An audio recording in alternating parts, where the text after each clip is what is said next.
आज एक ऐसी कहानी की बात करेंगे जो सुनने में शायद यकीन ना हो। एक ऐसे इंसान की कहानी जिसका सफर हथकड़ी से शुरू हुआ और डीएसपी की कुर्सी तक पहुंचा। ये कहानी है जिनेंद्र कुमार निगम के जबरदस्त अटूट इरादों की। आइए इस इनक्रेडिबल सफर को करीब से जानते हैं। इस कहानी का सार ना खुद जिनेंद्र के ही शब्दों में छिपा है। वो कहते हैं, उसी कहानी में मजा है जिसमें संघर्ष छिपा होता है। और बस ये एक लाइन मानो उनके पूरे सफर को बयां कर देती है। एक ऐसा सफर जो दर्द, नाइंसाफी और फौलादी इरादों से बना है। तो चलिए कहानी की शुरुआत करते हैं। और इस कहानी की जड़ें जुड़ी हैं जिनेंद्र के पिता के एक सपने से। एक ऐसा सपना जो कभी पूरा नहीं हो सका। जिनेंद्र ने तो बचपन से ही अपने पिता को एमपीपीएससी की तैयारी में जी जान लगाते देखा था। 1996 से 2000 तक उन्होंने लगातार 5 बार मेंस एग्जाम दिया। सपना बस एक ही था, डीएसपी बनना। लेकिन किस्मत को शायद कुछ और ही मंजूर था। झूठे मुकदमे, परिवार की जिम्मेदारियां, इन सब के बोझ तले वो सपना अधूरा रह गया। और यही अधूरा सपना जिनेंद्र की कहानी की नींव बना। पिता का सपना तो था, लेकिन शुरू में जिनेंद्र खुद कह सकते हैं कि अपनी राह से भटके हुए थे। काबिलियत तो थी पर फोकस नहीं था, और इसी वजह से उन्होंने कई बड़े मौके गंवा दिए। देखिए कैसे वो सफलता के बहुत करीब आकर बार बार चूक रहे थे।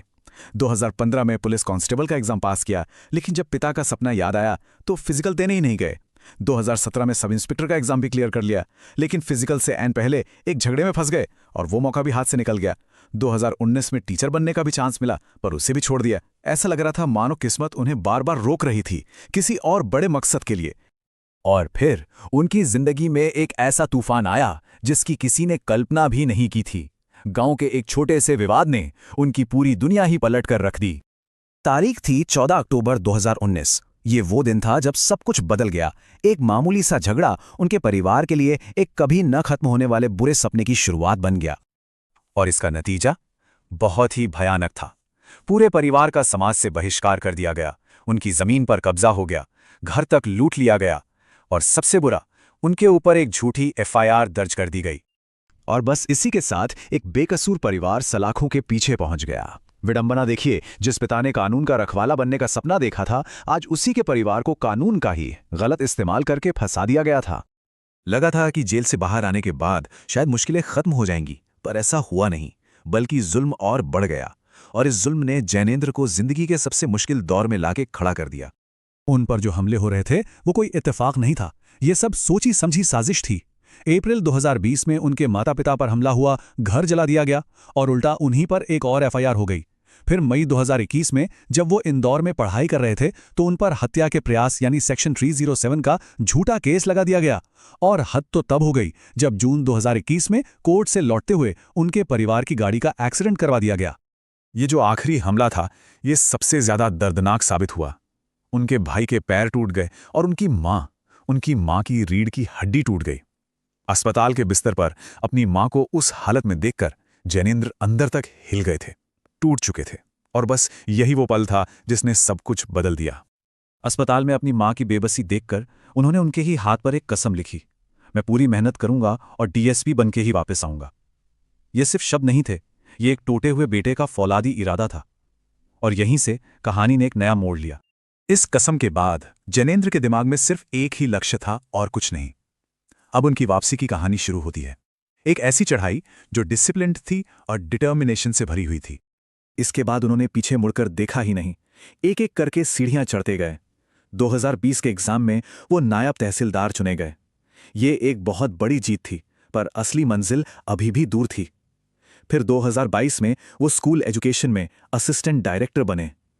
हर कामयाबी उन्हें उनके असली लक्ष्य के और करीब ला रही थी। अब कहानी अपने क्लाइमैक्स पर पहुंच रही थी। आखिरी लक्ष्य सामने था, लेकिन रास्ते में एक और बहुत बड़ी चुनौती उनका इंतजार कर रही थी। जरा सोचिए, मार्च 2024 फाइनल मेंस एग्जाम चल रहे थे, और उस वक्त उन्हें मलेरिया और टाइफॉइड दोनों एक साथ हो गया। हालत इतनी खराब थी कि उन्हें सुबह शाम ड्रिप लगती थी, सिर्फ इसलिए ताकि वो एग्जाम हॉल तक जाकर पेपर लिख सकें। ये शारीरिक और मानसिक हिम्मत की एक इम्तिहान की हद थी। और फिर वो दिन आया, 7 नवंबर 2025। ये वो तारीख थी जो निगम परिवार की जिंदगी को हमेशा के लिए बदलने वाली थी। शाम के 7:15 बजे थे। उन्होंने अपने पिता को फोन किया और कांपती आवाज में सिर्फ इतना कहा, पापा, मैं डीएसपी बन गया। सालों का संघर्ष, दर्द, जिल्लत, सब कुछ मानो उन 3 शब्दों में सिमट गया था। एक पीढ़ी का जो अधूरा सपना था वो आज पूरा हो चुका था। लेकिन ये सफर उन्होंने अकेले तय नहीं किया था। उनका परिवार, उनके पिता, माँ, बुआ, फूफा, दादा दादी, उनके गुरु प्रदीप श्रीवास्तव सर और उनके दोस्त अनूप, शैलेंद्र, अंकित और बाकी सब, इन सब ने हर कदम पर उनका साथ दिया। ये वो लोग थे जिन्होंने उस उम्मीद को जिंदा रखा जब हालात सबसे ज्यादा खराब थे।